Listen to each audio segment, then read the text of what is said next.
fico puto com esses caras que a gente fala, vamos no lugar. Por quê? Não, porque a gente fala, vamos no lugar. Aí, aliás, a pessoa te convida, vamos no lugar? Vamos. Convidei? Não, já estava no roteiro. Então, mas Já estava no roteiro de gravação do Podpah. quem sugeriu? Não, eu. Exato, então aí eu confio, eu falo, não, fulano sabe chegar lá.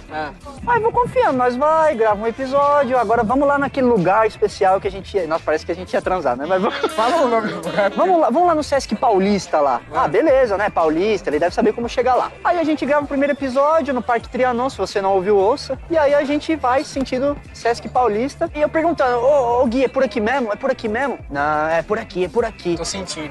Tô sentindo que é por aqui. Eu tenho um feeling aqui, eu não é meu amigo, eu acho que é por aqui. Ai, caralho, beleza, vamos lá.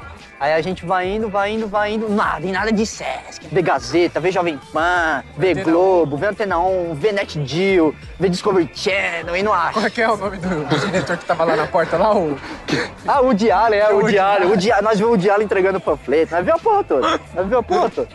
Aí do nada, cuzão, não é que a intuição do maluco tava certa? A gente achou o Sesc. Mas melhor que isso. Não, pior, a gente queria gravar no Sesc Paulista, e aí quando a gente viu de fora do bagulho, tinha fila pra subir no terraço do Sesc. E aí a gente falou, puta, moiou, tá zoado, não vai dar mais pra gravar outro episódio, sei lá, vamos seguir andando. Rolê paulistana. Exato, vamos fazer um rolê paulistana. O que é o rolê paulistana? É aquele rolê com cigarro na mão e uma breja na outra. Ou se você não gostar de cigarro, pode ser algo mais natural? Você pode usar outra coisa, mas a bebida tem que ter. Rolê paulistana sem bebida não é rolê paulistana. Aí nós andando, a gente vê uma bela casa. E aí eu pergunto, porque eu não sei o que é, realmente eu não conhecia. Gui, qual é o nome do lugar que a gente tá hoje e qual um pouquinho da história? Bom, vamos lá, depois dessa magnífica cabeça aí, essa história toda que realmente foi fato. Foi verdade, né? Hoje nós estamos na Casa das Rosas. Olha que legal, o que seria? A Casa das Rosas foi aí arquitetado, sabe quem? Não. Quem projetou? Não. A Casa das Rosas? Não. Almir Sater? Não. Não, né? Lógico que não, ele era músico. Francisco de Paula Ramos da Azevedo. Olha aí, hein? Esse sobrenome é muito presente aqui no Brasil. De Azevedo, que já foi famoso, como a gente já disse no episódio que gravamos sobre as fintechs lá no Parque Trianon, dá uma olhada lá para saber mais, um episódio muito legal. Ele projetou e executou a construção de diversos prédios, né? Entre eles a Pinacoteca do estado aqui de São Paulo, o Teatro Municipal de São Paulo também, e o Mercado Público de São Paulo. Então a gente está aqui na Casa das Rosas, que foi uma mansão, né? Foi construída como uma mansão realmente para de fato morar. Inclusive, uma história interessante que a gente, hoje aqui na Casa das Rosas existe um museu, que a gente pode dizer, né? Sim. Uma edícula. Eu vou falar dessa edícula. Boa. E nessa edícula a gente foi no banheiro e ali nós dois, o Thiago ficou impressionado. A gente não foi que a gente separado. foi junto, né? Nós dois estávamos lá no auge do clima. Ele falou, olha aquela mobília. Olha essa mobília.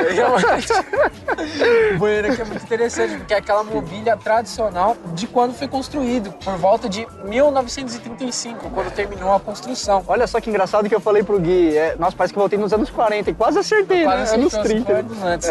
E aqui viviam os herdeiros da família Ramos de Azevedo. Foi construída então uma mansão e uma edícula, que é aqui onde hoje tem um restaurante muito legal, que tem uma coxinha excelente. Verdade, você disse que tá candidata a uma das melhores de São Paulo. Estamos catalogando, mas uma coxinha, se você vier aqui, Rosas Bistrô.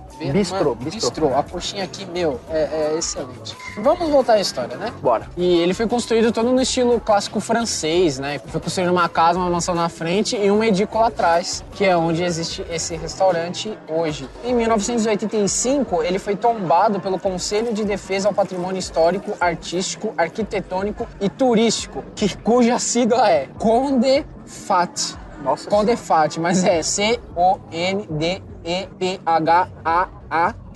Nossa E foi restaurado e hoje é abrigo o Centro Cultural Casa das Rosas, espaço Haroldo de Campos, poesia e literatura. Para você que quer saber um pouco mais desse local, basta você descer na Estação Brigadeiro, aqui na frente, né?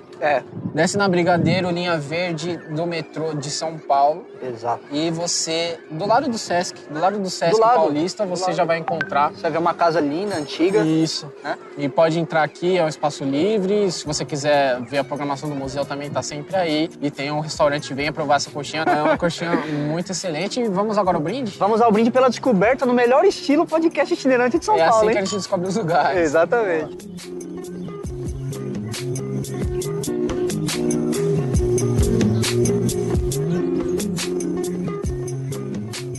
Vamos falar sobre um tema complicado, que é sobre a questão de como lidar com as decepções. Como lidar? Né? Porque tem muita... Eu observo, pelo menos, que a maioria das pessoas fogem disso, né? Com certeza. Muitas pessoas, quando passam por situações difíceis ou complicadas da vida, procuram não encará-las. As pessoas procuram não encarar os problemas, principalmente quando eles são muito complexos. Exato. Sempre tentam fugir pela tangente, esquecer, e aí, às vezes, vai se aconselhar com alguém, a pessoa sempre aconselha, não, deixa isso de lado, pense em coisa...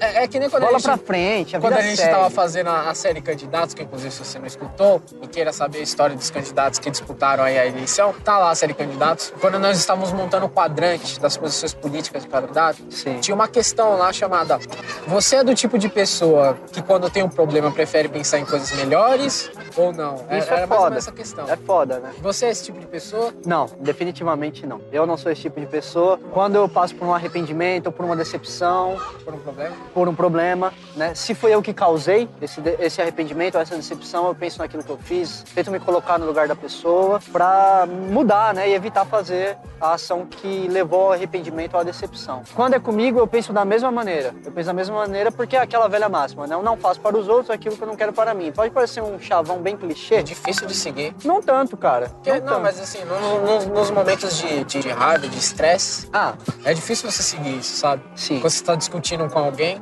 às vezes a pessoa te fala algo que você não gosta e você responde no calor do momento. Exato. Mas depois você se arrepende daquilo que falou, achar que não devia.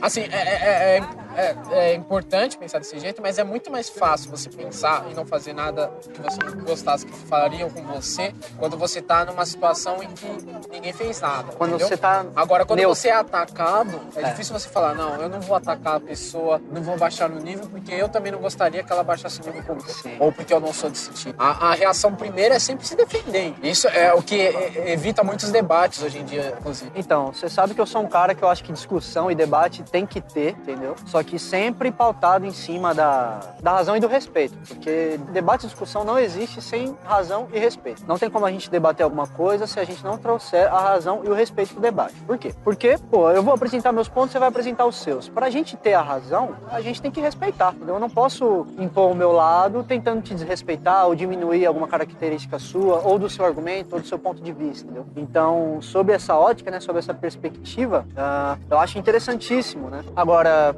Thiago, quando eu entro numa discussão, num debate que não tem nenhum desses dois pilares, eu procuro me ausentar, porque aí eu sei que eu vou entrar justamente nessa seara, né, como a gente muito bem diz. A palavra da moda. Palavra da moda, nessa seara de responder à altura, porque eu sou um cara muito impulsivo também, entendeu? Então, se uma pessoa for me falar uma coisa que eu não gostei, a minha tendência é fazer o mesmo, entendeu? Tentar atacar a pessoa no mesmo nível. Então, hoje, o Thiago de hoje, né, não o Thiago de 4 anos atrás, se eu ver que o debate ele não tá sob os pilares da razão e do respeito, eu procuro me ausentar. Como que era o Thiago de 4 anos atrás? Bom, o Thiago de 4 anos atrás era o Thiago que não tinha esses valores, por exemplo. Era o Thiago que comprava toda e qualquer briga só para defender seu ponto de vista. E a maturidade e a vida, né, e a idade vai dando pra gente essa característica, essa qualidade, esse atributo de não entrar naquilo que não vai valer a pena. A verdade é essa, né? Coisa que há 4 anos atrás eu não sabia fazer, né? Eu comprava toda e qualquer briga só pra fazer valer o meu ponto de vista. Exato, mas muitas pessoas é assim, porque o que impede muitos dos debates de hoje, na meu ponto de vista, né, que aqui é assim, nosso ponto de vista, não Sim. estamos fazendo nenhuma análise profunda, mas é a questão que impede muitos debates hoje é que as pessoas pensam debate, associam o debate diretamente como se fosse uma briga, batalha, uma né? briga, entendeu? Exatamente. Tem que ser um vencedor. Exatamente. Tanto que a gente teve nos debates políticos aí da última eleição, o pessoal falando, não, o vencedor do debate foi fulano, o vencedor do debate foi cicrano e tal. E não existe debate. As pessoas têm que entender que o debate é uma coisa... Pra construir, não pra destruir. que não vai chegar a lugar nenhum, eu colocaria desse ponto. Assim, é uma visão bem ignorante do assunto, mas eu acho que as pessoas têm que ir dessa ideia. Porque as pessoas vão no debate com a ideia que vão convencer o outro lado a entrar no pensamento, entendeu? São incisivas nisso, entendeu? Sim, isso é verdade. Falar, não, a pior coisa quando você tá debatendo é falar, não, eu entendo o seu lado, mas meu lado, eu entendo o seu lado, mas eu acho assim, que é assim, sabe? E na verdade ela não entendeu o lado, ela só deixou a pessoa terminar de falar pra começar a falar, entendeu? Pelo menos tem o respeito. Entendeu? Entendeu? Assim, eu concordo que num panorama geral, realmente o debate é uma coisa que parece que não leva a nada. Mas se a gente for descer e lapidar mais essa ideia, eu discordo. Porque, muito pelo contrário, os debates eles servem para levar a alguma conclusão. conclusão. Não que seja uma conclusão, uma verdade de fato, mas, por exemplo, vou falar do meu lado. Quando você me expõe os seus fatos, seus argumentos, suas opiniões, eu sou uma pessoa que eu paro pra pensar. Agora, eu concordo que tem pessoas que não. Então, a máxima que você deu, de que é uma coisa que não leva a nada, vale também. Embora, na minha opinião, não, entendeu? Esse negócio de que você falou, né? Eu entendo você, mas o meu ponto de vista é esse. Eu não acho uma coisa ruim. Assim, uma coisa é você estar conversando com uma pessoa que você conhece. Uma pessoa que você sabe que realmente entende o seu lado. Ou que, mesmo se não deu pra entender ali no calor da conversa, ela vai parar pra pensar, ela vai ver se realmente entendeu o seu lado ou não, e ela vai vir pra você depois, dando os resultados dela futuramente. Eu, por exemplo, já fiz isso contigo, né? Em algumas situações eu lembro que eu fiz algo errado, e depois eu cheguei em você e pedi desculpa. Falei, olha, aquilo que eu fiz aquele dia, inclusive coisas que passaram muito tempo, né? Olha, aquilo que eu fiz aquele dia eu errei, desculpa, não vou mais fazer. Então, depende muito de quem a gente está debatendo. Agora, debate no conceito geral, eu concordo com você. Se as pessoas não tiverem essa empatia de pensar realmente no lado do argumento oposto, realmente é uma coisa que não leva a nada. E isso entra também na questão de tentar entender o outro que talvez venha te fazer mal. E isso entra na questão da decepção. Exatamente. Ou na desilusão, ou no problema. Porque às vezes você, sei lá, você está num trabalho e tem uma pessoa no trabalho que faz de tudo para te prejudicar. Sim. É ruim com você e tal. Muitas pessoas pensam em devolver na mesma moeda, outras pensam em se calar, mas talvez o real motivo, isso com qualquer situação que a pessoa te magoa, te decepciona, talvez o real motivo seja o que deveria ser, o real objetivo é que você entendesse como é que é o outro lado, o que levou aquela pessoa a agir daquela maneira, Exato. o que levou ela a pensar daquela forma, né? E eu acho que quando você entende de fato como que aquela coisa que te faz mal surgiu, as razões daquilo, eu acho que fica muito mais fácil de você ter uma compreensão do problema e até mesmo solucionar ele. Exatamente. Por esse fato, que eu acho que essa questão de tipo, não me arrepender ou não faria nada diferente do que eu fiz é errada, porque se eu chegar pra qualquer um e perguntar assim, você nunca errou então? A pessoa vai falar, não, errei sim, tal. Então se você errou, você não se arrepende do seu erro, Exato. Nenhuma hipótese, você não consegue ser flexível com você mesmo. Exato. Essa questão que eu acho que esse tema levanta, porque você pensar ao contrário vai fazendo você ficar ignorante pouco a pouco, menos sentimental. Pensar ao contrário ou não refletir sobre o lado contrário? Não, a questão nem é não refletir também, mas é sobre você não assumir que errou. Assumir que errou. Sim. Você não ter... Porque você errou e tal, e tenta esquecer aquilo o mais rápido possível, se distrair com coisas melhores, não encarar realmente o que você fez, o problema que você causou, ou coisa do tipo. Geralmente a gente só faz isso quando é situações muito graves, muito fortes e tal, mas a gente não reflete no dia a dia. Exatamente, né? E assim, se a gente parar pra olhar de uma visão leiga, isso que a gente tá falando parece uma obviedade, né? Tipo, não, se eu errei, eu tenho que assumir que eu tô errado. Mas na realidade, na vida real, não existe, né? Existem sim pessoas que, quando erram, elas acham que elas estão certas, mesmo você apontando todos os erros.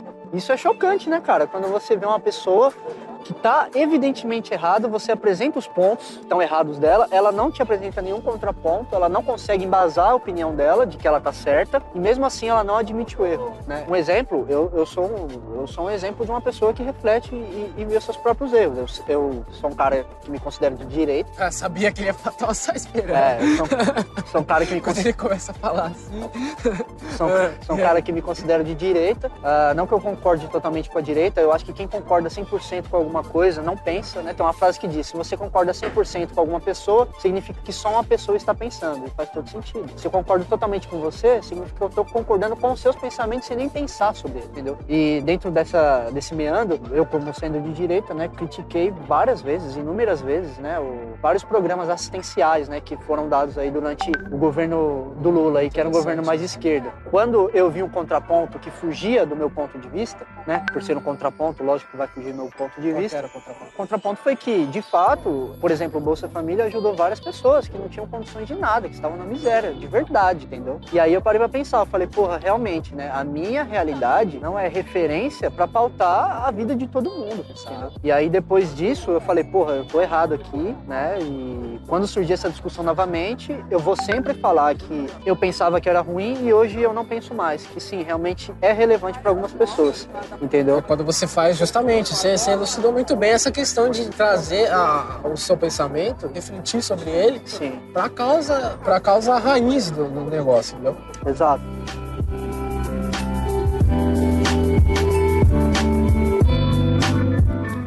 Agora eu queria trazer mais um papo para a questão, de fato, da decepção. Certo. Se eu fosse definir, o que é decepção? No dicionário do Guizinho, decepção. Decepção em negrito, aí vem o assim. Sim, e itálico, né?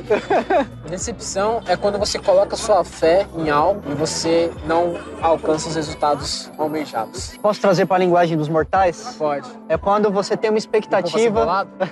Do povo acebolado, do afegão médio. É quando você tem uma expectativa e essa expectativa não é cumprida, por assim dizer. Sim. Vamos supor, você confia numa pessoa e você acredita que essa pessoa nunca vai te magoar porque ela é uma pessoa excelente, uma pessoa carinhosa, uma pessoa bem humana. Você acredita que ela nunca vai te fazer nada de mal. E aí você vai lá e descobre que, sei lá, vamos supor que a sua namorada ela te trai. Exatamente. Qualquer relação com pessoas pode acontecer. Exatamente. Mas para concretizar mais o exemplo. Muitas pessoas ficam mal com essa decepção por não entenderem, às vezes, que quando você almeja alguma coisa, por você está com uma pessoa super legal, você quer que aquilo continue, que você se desenvolva cada vez mais, né? Criem mais amizade. Às vezes você tem um amigo que... Às vezes você não é muito próximo de alguém, não tem um melhor amigo, não tem um amigo que você possa confiar, e às vezes você começa a ver numa pessoa aquilo que você queria como amizade. Exato. E aí você identifica algo que você queria ter como relação com aquela pessoa, e aí você depois percebe que não era nada daquilo. E aí você começa a culpar a pessoa. Porque, fui assim com ela, também não culpa, entendeu? Ou às vezes você tá numa situação, sei lá, você quer um emprego melhor, ou quer um emprego, você não trabalha, quer trabalhar e tal, você se esforça, se dedica, se estuda e vai atrás e tal, e não consegue o que você queria, você também fica decepcionado. E aí, nesse ponto, entram duas questões. Ou você fica decepcionado consigo mesmo, ou fica decepcionado com o mundo inteiro no geral. Porque é confortável você se preservar, ocupar o ambiente. A culpa é do mundo. Sim. E não sua. É porque as pessoas não entendem, aqui concluindo o raciocínio, as pessoas não entendem que, assim, o mundo é composto de vários fatores, né? Lógico. Você querer um emprego, entra vários fatores. Você tá preparado, ok, mas pode acontecer no meio de um emprego, você encontrar alguém mais preparado que você, pode acontecer da empresa não te querer, e a mesma coisa da amizade, ou relacionamento que você tiver. Entram outros fatores que não tem necessariamente um culpado, entendeu? Às vezes tem um culpado só, que é a pessoa, mas aí entra no papo que a gente estava tendo anteriormente, que é sobre você entender como que aquela pessoa que te traiu, que você teve uma desilusão, uma decepção, como que ela chegou àquele ponto de decepcionar você. Sim. E é isso que você tem que tratar. Você percebe que são várias linhas de raciocínio e todo mundo ignora justamente só para se manter bem. Exato. Vou me manter bem, não quero me preocupar com isso e segue a vida. E aí você não evolui. Exatamente. Assim, eu entendo o seu lado. Zoeira. Concordo com tudo que você falou. Concordo com tudo que você falou. Mas sim, de fato, é isso mesmo, né? E você falou uma coisa que é essencial. O mundo, ele não é binário, ele não é sim ou não, ele não é 0 e 1. Tem muita coisa, muita variável e tudo pode acontecer. E outra coisa, eu dei um exemplo aqui extremo, né? O exemplo da traição. Mas às vezes você espera uma simples ação que a pessoa vai fazer o contrário daquilo que você esperava, não vai ser um erro da parte dela, vai ser só uma coisa diferente do que você esperava. Sim. E você fica puto, você fica louco, porque a pessoa agiu diferente do que você esperava. E aí, justamente quando a gente convive com uma pessoa há muito tempo, seja namorado, amigo, pais. A gente, quando convive há muito tempo, geralmente as pessoas se aproximam porque pensam igual, pensam parecido, Sim. ou têm objetivos equivalentes. Sim. E aí, quando a pessoa sai um pouquinho do seu pensamento, você já fica chateado, entendeu? Exato. Você ignora que do outro lado existe uma pessoa que tem uma cabeça diferente, que viveu, passou por experiências diferentes, começa a criticar. E aí também a gente volta no assunto do debate. A gente começou o programa muito bem, porque a gente está usando muitas das partes do... Exatamente. E você citou um ponto muito importante. Você viveu sempre muito bem com essa pessoa, você sempre gostou muito dela, ela sempre te fez muito bem. Quando ela comete um equívoco, na sua opinião, não que ela tenha cometido de fato, mas quando você interpreta que ela cometeu um equívoco, você sacrifica tudo aquilo de bom que ela fez, você esquece tudo aquilo de bom que ela fez e dá valor pra uma coisa ruim, que você considerou ruim, no caso, né? Que às vezes pode não ser. Você vê como é louco? O ser humano, ele dá muito mais valor pra coisas negativas do que pra coisas positivas. Você pode ser meu amigo, quando a gente sai pra gravar um podcast, você pode me pagar uma breja, você pode me pagar um bagulho pra comer, uma coxinha no Rosas Bistrô. Mas se a gente sair pra um rolê e eu falar pra você que eu gostei de uma mina e aquela mina quiser ficar com você e você pegar, porque tem nada demais, eu vou ficar puto com você porque eu falei que você queria pegar aquela mina e eu vou esquecer toda a amizade que eu tenho com você. Eu dei exemplos materiais aqui de comprar coisas e tal, mas não é só isso. De ser amigo, os tempos, às vezes que você me ouviu, quando você sacrificou seu tempo pra me ouvir quando eu tava mal, esse tipo de coisa. Eu sacrifiquei tudo isso de bom que você fez por mim por conta de uma futilidade de uma mina que eu queria pegar e ela nem queria ficar comigo. Ela queria ficar com você. Você leva totalmente terciário, né? Exatamente. Uma outra pessoa que não tem nada a ver com a história pode destruir uma história inteira. Não tô falando também que você tem que perdoar, assim. Eu sou mais humanista nesse lado. Sim. Eu acho que sempre você tem que perdoar as coisas. Perdoar não é a questão que perdoei, vamos seguir. É perdoar. Certo. Você errou, por que você errou? Tal? Vamos refletir sobre isso, tal. E segue a vida. Se você quiser voltar com a pessoa, ou o relacionamento que você tinha com a pessoa, ou com a situação que você está envolvido, é outra história. O perdão não está relacionado com reatar. Tem que desfazer essa questão. Inclusive, você tocou num ponto muito interessante, o ponto do perdão. Eu concordo com você, a gente tem que perdoar sempre, porém, a gente tem que perdoar quando a pessoa está verdadeiramente arrependida. Porque a gente tem várias situações de que a pessoa se mostra arrependida só para se reaproximar de você, seja lá por qual motivo for, às vezes por um interesse profissional, às vezes por um interesse financeiro, e ela fala isso só para se manter perto, para usufruir dessas facilidades, mas na verdade ela não se arrependeu. Então, isso que você falou é essencial. Beleza, você se arrepende, então o que foi que você errou? Deu pra ver se a pessoa realmente sabe que ela se arrependeu, pra ver se ela enxerga onde ela errou, pra ver se ela enxerga o que ela fez de errado. Então eu acho que o perdão ele não tem que ser banalizado, ele tem que ser pautado na razão também, entendeu? Beleza, você se arrependeu, ok, eu te perdoo se você me falar onde você errou, entendeu?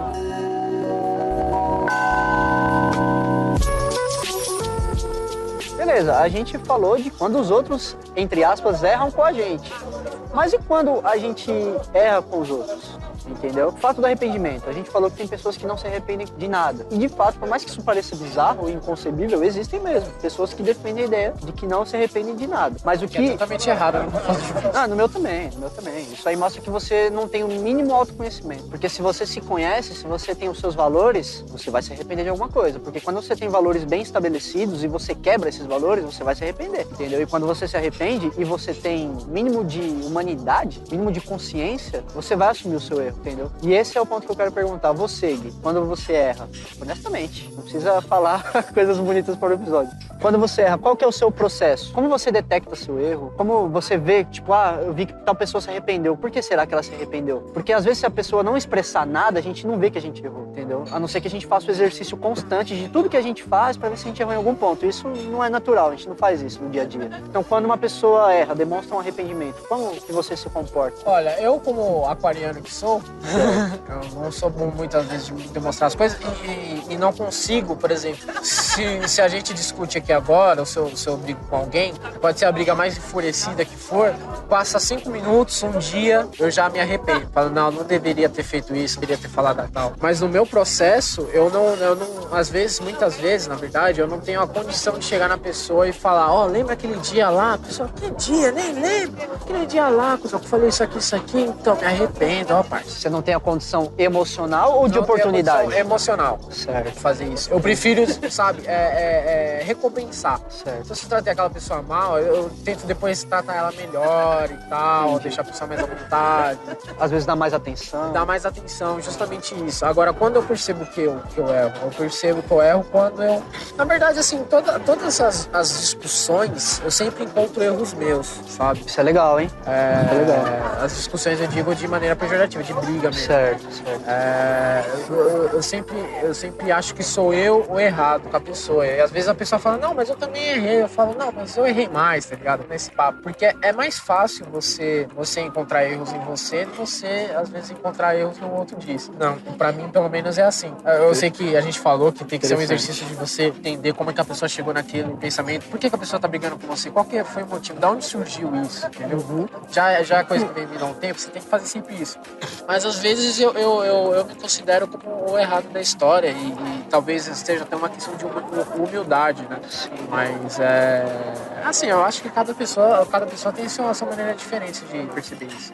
Eu, como canceriano que sou, A real é que é o seguinte, dizem que o canceriano é uma pessoa muito emocional, né? E de fato eu sou, só que eu também sou muito racional. Eu sou muito emocional quando eu tô abalado. Quando eu tô suave, quando eu tô tranquilo, eu sou racional ao extremo. Eu planejo as coisas, eu penso nas possibilidades, etc e tal. Mas só quando eu tô bem. Quando eu não tô bem, eu sou o canceriano de verdade. Eu parto muito pro lado emocional. E, bom, eu diferente de você, eu acho diferente de você que eu digo, porque você disse que não tem a condição emocional de chegar e falar, né? De chegar e apontar ali os erros pra pessoa. Você faz isso através de ações, né? Isso. Eu sou totalmente o contrário.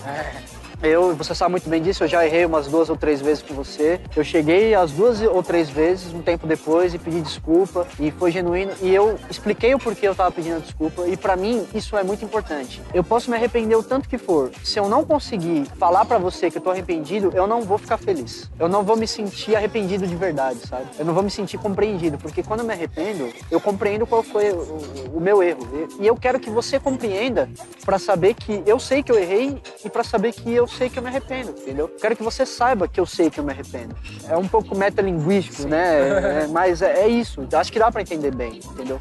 Porque eu realmente, eu me sinto à vontade, eu me sinto confortável quando eu vejo na sua reação, na sua expressão, que você entendeu que eu reconheci o meu erro e que você viu que eu me arrependi de verdade. E não é uma coisa forçada, eu não me forço, eu não falo, oh meu Deus, como eu estava errado, você, pelo amor de Deus, me perdoe. Como que você faz pra saber que tá errado? Então, esse processo que você disse, de depois que eu discuto com uma pessoa no sentido de briga, eu fico pensando, eu errei aqui, eu faço a mesma coisa, entendeu? Eu faço a mesma coisa e eu analiso as minhas respostas. Às vezes uma pessoa me deu uma resposta meio truculenta, eu vou lá e faço a mesma coisa. Engraçado que às vezes no mesmo dia eu já fico assim, eu falo, não, mano, puta, eu sei que a pessoa me falou isso, mas eu não deveria ter feito assim, meu. E muitas vezes eu peço desculpas, mesmo não achando pontos que eu estou errado. Por quê? Porque pra mim, às vezes, a pessoa ela é tão mais importante, a relação que eu tenho com ela é tão mais importante do que uma pequena briga, que eu, Thiago, prefiro dar o braço a torcer, falar, olha, desculpa. Quando eu não tô errado, eu não falo que eu tô errado, eu só peço desculpa. Falo, olha, desculpa por aquela briga, entendeu? Desculpa por aquela discussão, etc e tal. E aí, se eu tiver realmente um ponto forte ali do debate, da discussão, que eu falei alguma coisa incisiva, eu vou lá e peço desculpa por aquilo explicitamente, entendeu? Por que pra mim é importante esse processo de explicar pra pessoa que eu compreendi que eu tô errado e que eu sei qual é meu erro e que eu me arrependo? Porque quando é comigo, eu fico puto. Eu fico puto quando uma pessoa erra comigo e ela não vem pedir desculpa. Eu fico puto quando uma pessoa fala uma merda pra mim e não vem pedir desculpa. Então, de novo, aquela velha máxima. Eu evito fazer pros outros aquilo que eu não quero pra mim. Então, sempre que eu vejo que eu tô errado, eu vou e peço desculpas, né? Eu tenho, não problemas familiares, mas eu tenho discussões familiares nas quais os meus familiares, eles erram, eu aponto os erros e eles não assumem o erro, eles não pedem desculpa. E eu falo, porra, essa pessoa, ela age totalmente diferente do que eu acho que é certo. Então, se eu acho que ela age diferente do que eu acho que é certo, então é meu dever fazer aquilo que eu acho que é certo quando eu tô na posição que essa pessoa tá comigo, entendeu? Ou seja, quando a pessoa erra comigo e ela não faz o que eu acredito que seja certo se fazer, ou seja, pedir desculpa, assumir seu erro e mostrar que se arrependeu, eu vou e faço exatamente o oposto. Se ela não se arrepende, se ela não se desculpa, eu faço o oposto, porque pra mim isso é importante. Se alguém erra comigo e vem pedir desculpa, eu fico feliz, porque eu vejo que os valores que eu acredito, eles são certos, que a pessoa de fato errou, e aí sim, se o perdão, se o arrependimento é verdadeiro, eu perdoo, entendeu? É assim que funciona o meu processo, né? De fato, é desse jeito, né? E é uma coisa muito difícil, Gui, porque a gente não para pra pensar nas coisas que a gente faz. Exato. E quando só para pra pensar nas coisas que a gente faz de errado, entendeu? Justamente, você sempre, assim, minha sugestão, e sempre pense em tudo que você faz, na maneira que você trata as pessoas, reflita sempre um pouco sobre isso, e principalmente sobre os seus erros, porque é a maneira que você tem de evoluir, sabe? Sim. De fato, se você às vezes não conseguir se comunicar, tiver problema, de chegar por desculpa, como eu tenho, nada impede você se remediar de outras formas, né? Não precisa ser uma desculpa verbal, como você gosta de fazer, mas pode ser uma desculpa mais gestual, mais natural também, se você quiser. O ponto é que, no meu ponto de vista, eu acho que o Thiago também, se você pensa diferente, manda e-mails pra gente no falomemo@podpapobr. É isso aí. Ou comente na página do post. É que você sempre tem que refletir sobre os seus erros e não entrar nessa ideia que não serve nada ou que não mudaria nada que você fez. Não entre nessa ideia, porque sempre existe algo que você poderia ser melhor. Só que se você ignorar as possibilidades que você tem de melhorar, vai sair da... E pior, mais do que isso, você sempre vai errar em algum momento. Ninguém tá livre do erro. Isso é uma questão, posso dizer assim, filosófica, é muito importante. Porque só erra quem tem, entendeu? Se você for uma pessoa neutra, uma pessoa isenta, você nunca vai errar, entendeu? Mas se você tá tentando passar seu ponto de vista, por mais errado que ele esteja, você vai errar em algum momento. E se você errar, você tem que ter essa hombridade, você tem que ter essa humildade e, mais do que tudo, o autoconhecimento de reconhecer que errou e pedir desculpa por errar, né? Agora, quanto à expectativa, na expectativa que a gente tem das coisas, das situações, de tudo que acontece com a gente. Eu vejo que tem pessoas que falam o seguinte, né? Bom, eu sempre espero o pior de tudo e de todos, porque se alguém fizer uma coisa que é fora do que eu espero, ou seja, se alguém fizer uma coisa que é fora do pior, eu me impressiono. Se essa pessoa fizer uma coisa ruim pra mim, eu já tava esperando, então eu tô tranquilo. Durante muito tempo eu pensei assim, mas não é assim que funciona. Você sempre vai se arrepender em algum momento, entendeu? Porque o arrependimento, ele tá ligado com a confiança. Se você não conhece uma pessoa, obviamente você não vai ter nenhuma expectativa com ela. Então você vai, obviamente, sempre se manter na retranca, meio recluso, né? A partir do momento que você vai se envolvendo com a pessoa, você vai conhecendo, você vai tendo amizade, você já vai se abrindo mais, você vai contando seus segredos, você vai contando suas histórias e você espera o mesmo, né? O mesmo tratamento e tal, respeito. E só que aí pode acontecer da pessoa te decepcionar e mesmo você no começo esperando o pior dela, com o passar do tempo você aprendeu a esperar coisas boas, porque você se manteve próximo da pessoa, né? Então eu acho que essa visão, ela é ruim e chega até a fazer mal, porque você acaba tendo uma visão de mundo muito pessimista. Você fala, porra, mano, eu queria, sei lá, ser amigo dessa pessoa. Ah, mas se ela não quiser minha amizade, tá suave, porque eu espero o pior de todo mundo mesmo. E isso aí pode fazer mal. Agora, eu acho que o gerenciamento das expectativas é algo muito importante, entendeu? O que seria o gerenciamento das expectativas? Colocar o pé no chão, pensar com razão. Por exemplo, quer um trampo novo? Você vai lá no processo de entrevista, processo de qualificação, de seleção. Porra, faz aquilo que você já elucidou no começo do programa. Sempre vai ter uma pessoa, aliás, há a possibilidade de ter uma pessoa ali melhor do que você, que vai tomar teu lugar. E prepare-se pra isso, entendeu? Você precisa se preparar pras coisas ruins, entendeu? Eu digo pras coisas ruins porque coisa boa a gente não precisa se preparar. É sempre bom, né? Ter experiências boas. É surpresa também. Exatamente, né? Agora, para situações ruins, eu acho muito interessante você pensar, você tentar prever o que pode acontecer de ruim para já se preparar. Não se fechar, mas se preparar, entendeu? Para caso se acontecer, você ficar tranquilo, né? E saber passar por essa situação da maneira mais racional possível. De ponto, concordo sim com você. Você tem que se conhecer, você tem que se pautar em cima dos seus valores e quando você se desviar dos seus valores, você tem que sim se arrepender e se desculpar com aquilo ou com aquele que você errou. Para mim isso é essencial. Enfim, é isso. Na minha opinião, é isso. E assim, mais um ponto que eu queria... Caralho. Olha lá, mano. O que foi? O que é? Não acredito. Faz tempo que eu não vejo esse mano, hein? Que Olha mano? ele vindo lá. Quem que é? Quem que é? É o som, cara. O Você som? tá aqui, ó. O Sombra do Ratinho? O som. O som? Olha Esse aqui? Esse aqui, ó? Esse aí, ó. Ô, meu Vai ser beleza. mais um mês. É isso mesmo, meu parceiro. Falou, até mais. Até.